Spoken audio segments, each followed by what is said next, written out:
How to fix CDP.dll file is missing error in Windows. 1. Run sfc and dism command as admin. Commands include sfc/scanodism/online/cleanupimage/scan-help-dism/online/cleanupimage/restore-help to. Install every pending Windows update. 3.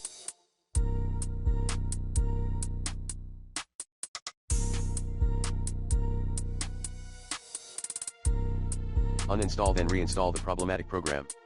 In this case, you may need to reinstall the notification manager for Adobe Acrobat.